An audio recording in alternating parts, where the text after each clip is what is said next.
আসসালামু আলাইকুম। দেশ ও দেশের বাইরে যেখান থেকে আমার ভিডিওটা দেখছেন বাজান মনোযোগ সহকারে দেখেন। আমি বর্তমানে আছি, এটা কোন জায়গা?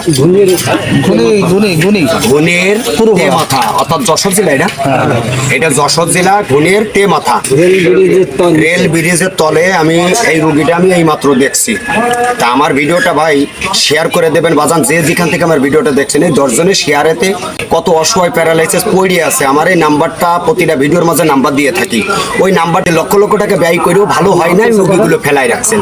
সেই রুগীগুলো ফোন করলে হয়তো আমার দ্বারাই আল্লাহ পাক রব্বুল আলামিন আপনারে মাফ করতে পারে, আমার ধারায় হয়তো ভালো হইতে পারে। সীমিত কিছু নেই, গাছ জ্বালানো তেল দিয়ে তেলের টাকাটা, তবে সন্ধি কিন্তু পাও। আমি এই মাত্র আঙ্কেলে দেখছি এই হাত দিয়ে 4 কাপ বা পানির মগ ধরতে পারতো না বা খাইতে পারতো না।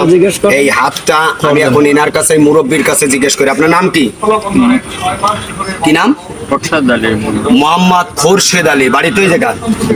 আগে কি এই হাতে এই যে মগ ধরছেন, গিলাস ধরছেন, ধরতে পারতেন? মানে এই হাতে কি ধরতে পারতেন? পারতো না।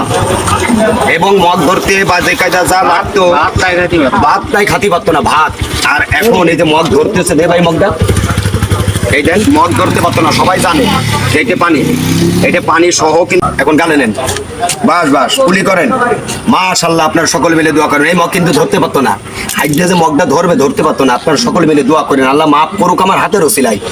এইটাই আপনাদের মুরব্বীর জন্য দোয়া করবেন, দীর্ঘদিন যেন বেঁচে থাকে এই রোগ থেকে। ভালো থাকবেন, সুস্থ থাকবেন। ভিডিওটা শেয়ার করবেন, আরো 10 জনকে দেখার সুযোগ করে দেবেন, যাতে আরো 10 জনে আমার কাছে ফোন দিয়ে যেন যোগাযোগ করে রোগীগুলো দেখাইতে পারে। সবাই ভালো থাকবেন, আল্লাহ হাফেজ।